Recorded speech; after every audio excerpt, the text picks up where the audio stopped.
You're back with World Reframed and another quick spin around the Global South. If you can't wait for more until next week, remember that globalsouthworld.com is your daily source of news and information. This week we have Morocco's green digital aspirations, Africa's religious divide, India's security presence in the Pacific, El Salvador's courtesy policy for school children, and Indonesia's development battalions. Duncan Hooper is in London and I'm Ismail in Accra.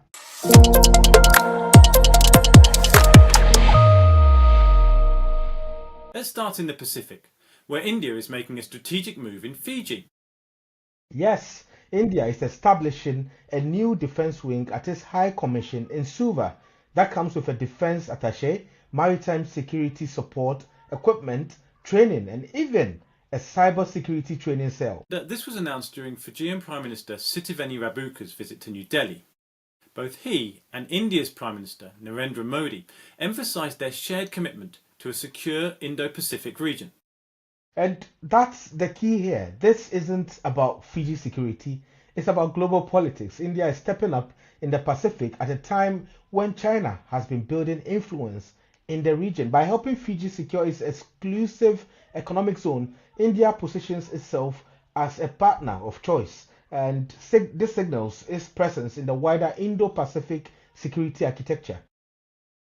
So it's defence cooperation, but with a geopolitical undertone, and part of the much wider India-China competition which is playing out from South Asia.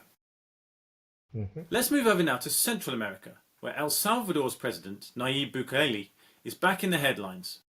Yeah, this time it's about schools, and this is quite interesting. A new regulation called the Promotion of School Courtesy, which will take effect on September 1, basically requires students to use polite phrases like good morning, please, and thank you.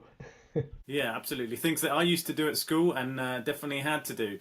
But now in El Salvador, if the children don't do that, they can face penalties ranging from warnings to suspension of privileges, or even in extreme cases being held back a grade, although there's a redemption system to regain points through positive actions. It might sound like a small cultural policy, but it speaks volumes. Bukele is pushing a vision of social order that complements his tough security agenda. He's saying discipline isn't just about gangs on the streets, it's about behavior in classrooms too. Yeah, and this is popular, isn't it? This is happening while his approval ratings are sky high. He's just been ranked, in fact, the most popular leader in the world, with a 91% approval. And that's higher than Putin or Modi or even Donald Trump. Yes, his popularity is directly linked to those hardline security measures like the mega prison known as Sekot, but also social measures like this one, which resonate with parents and teachers. The bigger question is, at what point does such overwhelming support blur the lines between democracy and authoritarianism? Yeah, and finally to Southeast Asia, where Indonesia is planning a massive expansion of its military's role in development. Exactly, the government wants to establish 500 territorial development battalions by 2029, with 100 already in place. These aren't just combatant units. They will help implement government programs from economic downstreaming to national self-sufficiency programs. And they've got full backing from the Ministry of Finance, so this isn't just a proposal. Yeah, this move reflects how Indonesia views its military not only as a defense force but also as a tool for state building. But it's a double-edged sword. On one hand, it can accelerate development in remote areas, and on the other hand, it risks entrenching military influence in civilian governance. And let's move on this week to our insights from Eigenrak, the security and intelligence consultancy, and they've been talking to us about Morocco. Well, less than 50 kilometers off mainland Europe, Morocco is the only African country which has a land border with the European Union, thanks to the two Spanish enclaves on the coast. These facts make it an ideal bridge between the continents, and when this is occupied with Morocco's other geographical strength, that would allow it to become renewable energy superpower, and there's definitely a partnership to be made. Yeah, with plenty of sun for its solar installations, with mountains to supply hydroelectric energy, and lots of space for wind turbines, Morocco could fill the holes which are emerging in the EU's net zero plans as a result of domestic resistance. It also has the potential to produce significant amounts of green hydrogen and even host some of the data centres which will be needed to power Europe's digital transformation. But what are the risks to this vision? Well, Morocco's been a largely stable country in a region that's anything but. The risks are primarily around its government failing to maintain the confidence and contentment of the citizens. Climate change is a factor here, especially if clean energy or thirsty data centres start to compete with farmland for water. Inflation or unemployment also have the potential to disrupt the economy if external factors hit the standard of living of ordinary people. And wealth from these new investments are concentrated, if the wealth is concentrated in a few urban centres, that might well provoke unrest. And then there's the risk that the bets in green hydrogen may not pay off with an uncertain demand for the fuel. And finally, risks of complicated regulatory processes that might deter foreign investors. So it's far from a done deal, but on the other hand, I think many African countries will be looking enviously at the position Morocco has got itself into through forward thinking and relationship building. These are signs that the green and digital transitions may not leave Africa behind. Yeah, and that's such a valuable opportunity, and let's hope that can pay off for Morocco. And now let's talk about religion in Africa, which is a big subject and its importance runs deeply. We're now going to look at a map from the World in Maps, check them out on Instagram, which shows the biggest religion in each nation. And it's a really stark division. It shows the states which are dominated by Islam in the north, and in the south completely dominated by Christianity. And of course there's a belt between the two where both religions are common. Well, this includes Ghana, where I am right now, where we have Christianity, Islam, and traditional religions. And the three of us coexist. You will see a mosque calling the azan.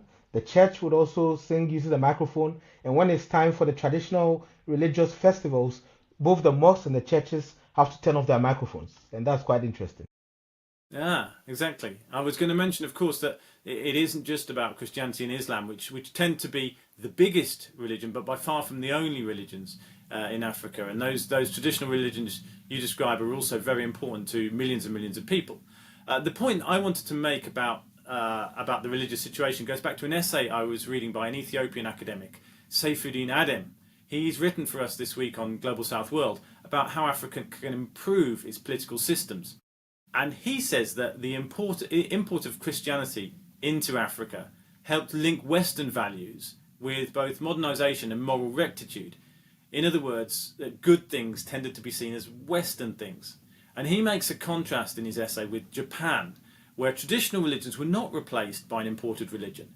And that meant that the modernisation programme could happen without having to adopt a foreign culture. And he also says that he thinks that polytheism practiced in Japan meant that if there was one god that kind of stood in the way of adopting a new practice, a different god's guidance could simply be sought instead. And of course that doesn't work with the monotheistic religions of Islam and Christianity. There's a lot less, let's say, flexibility there. And Adam lists this among a number of reasons, it's not the only one for sure, which has been holding back Africa's ability to pick and choose different aspects of Western practices and build its own modernisation in the way that Japan did so successfully. Well, for a second, I'm hearing a sound from your side, which is like an echo, and I thought maybe there was some, religious thing going on. But it's certainly true that religion is a deeply powerful factor in the way Africans think and vote, and a complex one too. There are many conflicts that have roots in religious differences, but also some striking examples of positive collaboration across faith boundaries, such as we do see here in Ghana. Yeah, no divine intervention on this side as far as I can tell, Ismail, maybe a microphone challenge. Our final story this week is our World Visualised graphic, which shows the amounts of aid given to Ukraine by its allies since 2022. And the top donor in dollar terms is the USA, with 126 billion. Although Donald Trump has signed deals which he says will allow his country to claw back some of this spending. The European Union, as an entity, has given only a little more than half of that, around $70 billion. Although if you were to add up all the EU countries as a bloc, the total would exceed America's. And I was surprised to see that Japan at $15 billion is only a little behind the UK's $20 billion, despite being on the other side of the world. Canada has also topped every EU nation aside from Germany, and despite Emmanuel Macron's very vocal support for Kiev, In financial terms, his country has offered less than Denmark and Netherlands, according to these figures from the Kier Institute. And what's clear from that list is that this really is a battle of the global north, which is not to say its consequences are not acutely felt in the global south. Thanks for staying with us. Please do subscribe or follow wherever you find us. Goodbye. Okay.